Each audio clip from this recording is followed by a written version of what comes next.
Ayan, good morning! Welcome back dito sa ating channel. Medyo update lang, umaambon ngayon. Napakain ko na si Dave at nabigay na yung insulin niya. 10:30 ngayon, so nagtitake a nap siya. Ako naman, nandito sa garden, sisilipin ko lang kasi may mga halaman pa na kailangan pang ipaship katulad nitong cream brulee. Ayan. Kailangan niya ipaship. Kaso nga lang, lagi nababasa ng ulan. Sabi ko nga sa inyo, nag-uulan ngayon. Pero ganyan sila kagaganda. Ha? Ayan.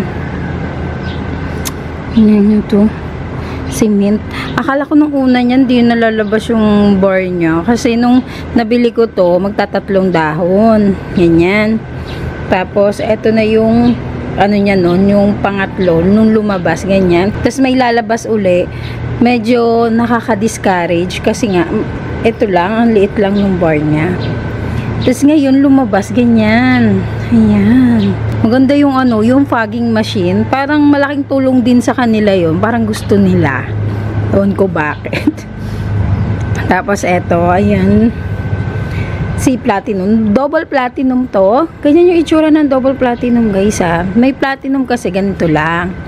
Pag Double Platinum daw, yun yung may ganito, parang variegated pa siya. Ha? Pag Platinum, ganyan. Ayan. Tapos kapag, ano siya, pag double, may patchi-patchi. Pero eto is Japan variety to. Yung ano ko, yung Thailand variety, parang nagmukhang monstera siya lang.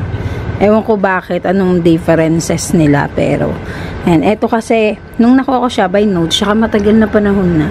And then, eto rin, eto platinum din to. Ayan, sa may interested, meron pa akong isang double platinum. Maganda rin yung bar nito. Ayan o. Ayan siya. For sale yan. Ha? Ayan. Ito yung bagong dahon niya. Ito for sale yan. Kaya kunin nyo na. Malaki din to, ha. Ayan. Ganyan siya kalaki. Labas natin. Para mabenta ko. Hindi kasi ako makalive. Kasi nga kay Dave. Ayan. Mura ko lang to i-out. Sana is kunin nyo na. Ito yung bagong dahon niya. At ganyan yung kanyang variegation. Ayan din. Tapos maganda yung kanyang ugat. Ayun, ugat niya. Palabas na. Tapos may bago ulit siya dyan palabas. Buntis ulit siya. Ha? Mura lang to. Kaya, ayan. Tapos ito nga yung si Monster natin. Ayan. Ang ganda, no? Sabi ko sa inyo, maganda lalo siya sa personal. Iba yung ganda niya. No filter. Hindi na need na yung filter yan. Lalo ito. Yun. Mahal na kasi pag lumabas na yung ganyan niyang ano. Ayan. And then, eto, for sale to. Mura ko lang to binibenta. Si Snow Queen. Ayan. Tawag nila is White Snow. Ganyan naman siya. Mura ko lang din to ina-out. 9.5 ko lang to ina-out. Tapos, eto na yung bagong suloy niya. Eto, normal lang yan. Kasi nga, nung nabili ko siya. Mother plant kasi to. So, pinapili ako nun ni tita. Ano gusto mo? Yung mother plant o yung cut? Gusto ko mother plant para sure na maganda yung ugat. O, diba? Ayan, maganda na yung ugat. Kaya, ayan. Ganyan naman siya. Ito, parang ganda ng lalabas ng dahon. Panalo din yan. So, ayan. 9.5 lang yan. Panalo na sa price yan. Kasi, mahal ang Snow Queen. Or White Snow sa Thailand. Ayan. O, diba? Ganyan. Kahit ito for sale to, yan o, magkano ko na nga lang yan inaw. Ewan ko si Ma'am Angeline kung giget niya. Nag-message kasi siya. Tapos ayan yung bar pa niya, ha. Pasensya na kayo guys kung ano, kasi kaya ako nagbebenta talaga ng murang plants. Kumbaga, binabalik puhunan ko na nga lang. Minsan mababa na ako dun. Kasi kailangan ko talaga ng pera. Kung alam nyo lang. Tapos, eto si Barbili. Ganyan na itsura ni Barbili, ha. Hindi ko na isasama yung old leaf kasi nga nasira lang. Eto yung bagong suloy niya. Ayan. Tapos, ganyan na rin siya kalaki. At may bago na ulit siyang papalabas. Ayun. Ayan. Tapos, may mga halaman pa ako sa loob-loob. Hindi ko lang pa masyadong pinapansin. Tapos, eto, for sale na rin to. Oh. Mura ko na nga lang to binibigay. Sabi ko nga sa inyo, mura ko na lang to ibibigay. 7.5 na, 7.5 asking price ko. Pwede nyo pa yan tawaran. Pero, ang haba niyan, ha. Bihira yung ganito makapagpalaki ng warok. Kasi, yung iba, lagi ang problema nila, nalulusaw. Eto, hindi na kayo mamumblema. Nakita ko na yung technique dyan. Gustong-gusto niya ng fog. Yung fog effect, gustong-gusto niya yun. Tapos, ayaw niya ng laging dinidiligan. Ayan. Ayan lang kay warok talaga. Hindi pala siya ganun ka-complicated. Tapos, lagi niyong tandaan, maglalagay kayo ng, eto bark to eh. Ayan. Bark. Tsaka may uling din niyang kasama, ha. Tapos ayan yung mixture ng ano natin, warok. Nakailang testing ako dyan dati kung ano ba yung tamang mixture sa kanya. Pero yan, mas gusto niya yung ano lang, ganyan lang. Lalo na yung mga pamis, yan, chunky ang gusto niya. Tingnan nyo to lalo. Ayan o. So, nagtanong, mama, na mixture mo? Iba talaga ang mixture ng ng anthurium, lalo na yung mga ganitong type ng anthurium, ha. Meron kasing anthurium na foliage, yan. Hindi ako ma-foliage kasi nawawala yung kulay nila sa akin. Pero sa mga ganitong anthurium, yan, dyan ako, magaling. Nagbuhat ng sariling bangko. Pero totoo yun. Kasi sila yung napapaganda ko. Kung hindi man sirain ng aso yan, ayan, maganda sila. Andun nga yan, oh. Meron din ako. Yung mga ganitong type ng anthurium. Ayun, oh. Diba? Ang ganda niya. Maganda sa wall, living wall, nga pala. Sa ganitong living wall. Maganda, guys, ang gloriosum.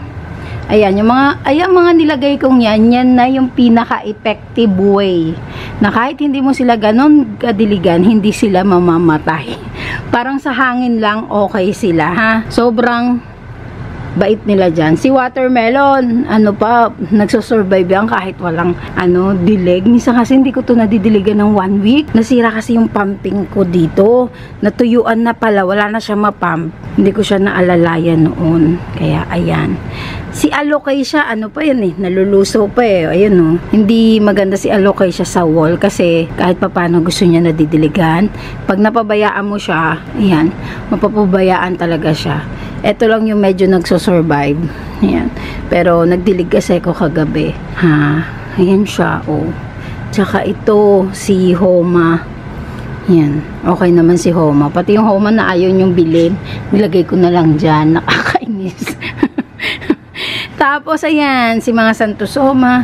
Hindi mo kailangan masyadong magpakabongga sa wall kasi maalaga pag nagkaroon ka ng vertical wall. Sobrang maalaga. Nasasabihin nilang, okay lang, pabayaan mo yan. Di totoo yun. Maalaga yan.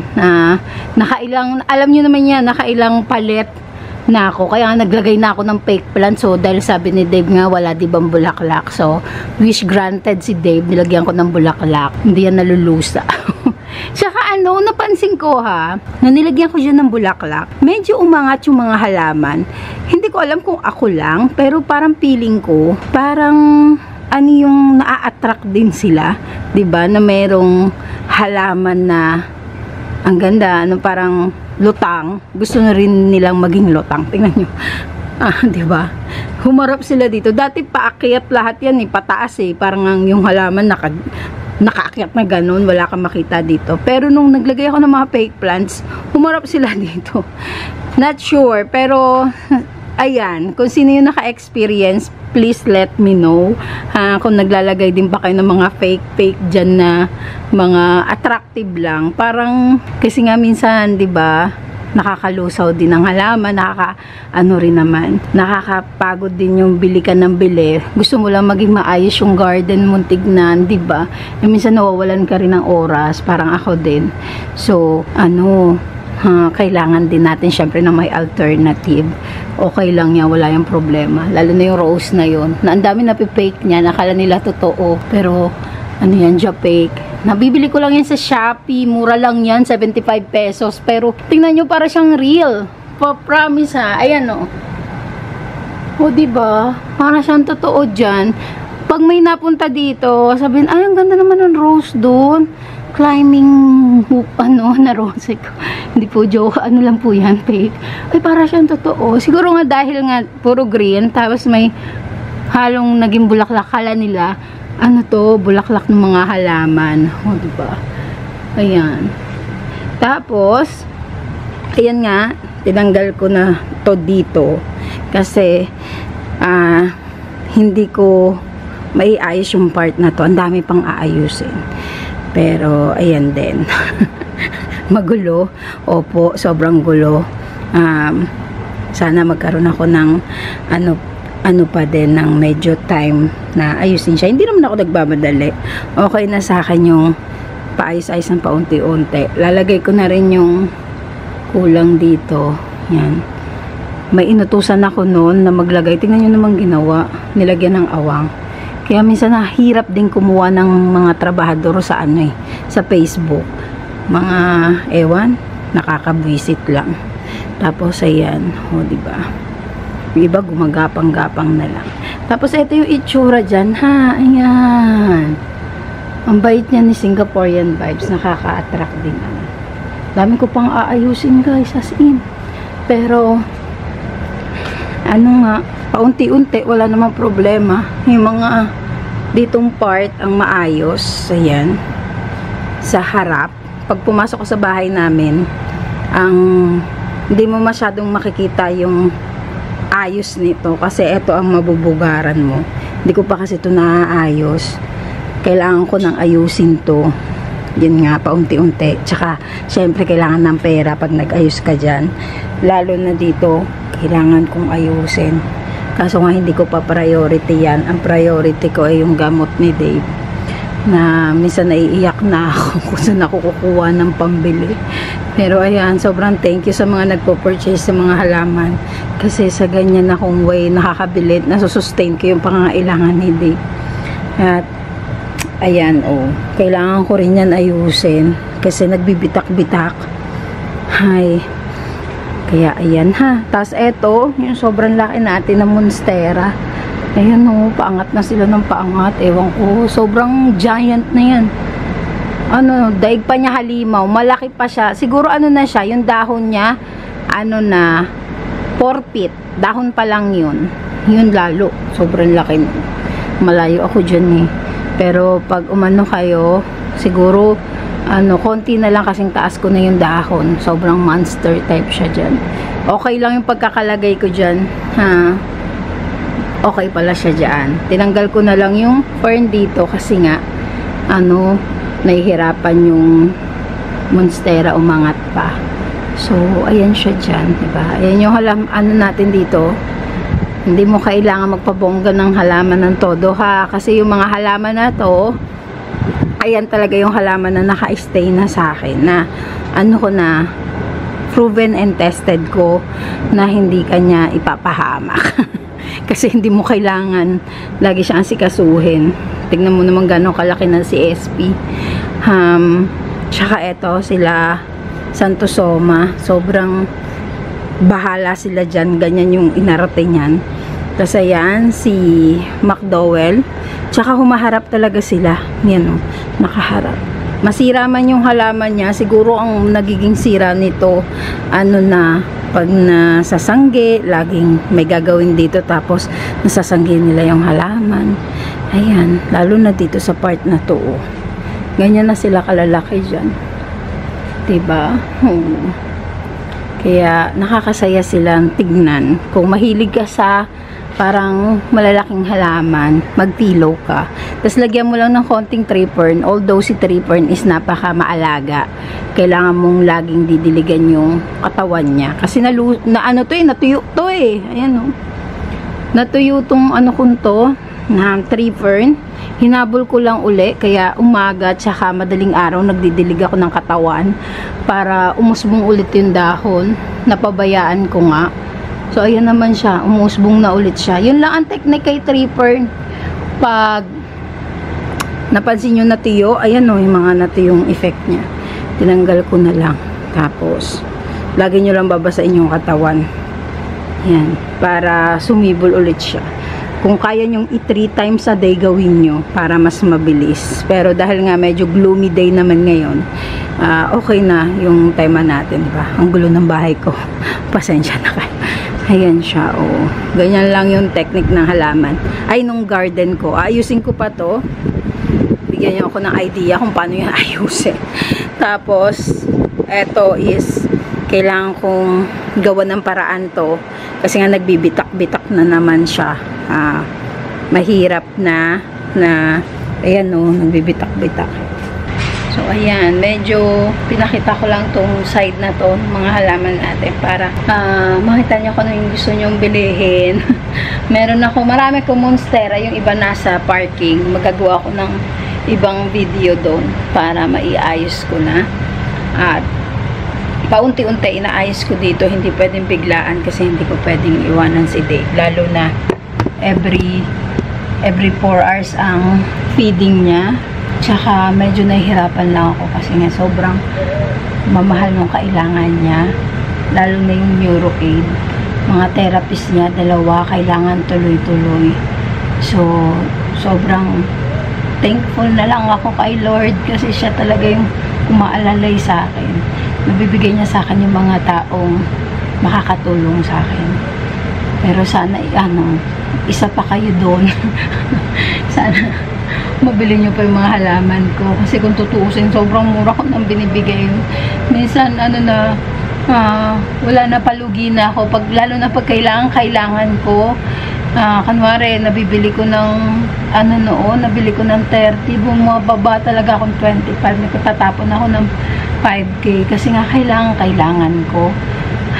Yung gamutan pala ni Dave, tsaka therapist niya. Tapos ngayon, mas lalong kailangan ko kasi nga kailangan ko siya ipa-check up. Kasi may ubot sipon si Dave. So, diyan, kaya sana dun din sa mga nakakamain, sana maintindihan nyo din na payment first po talaga tayo. Kasi kailangan ko, kaya ako nga binagsak yung presyo kasi kailangan ko ng pera para maibili yung kailangan din ni Dave. Hindi para sa akin ang pinibili ko, guys. Para kay Dave, lahat ng gamot, pati ng mga therapy niya, yun. Alam niyo lang gamutan ni Dave.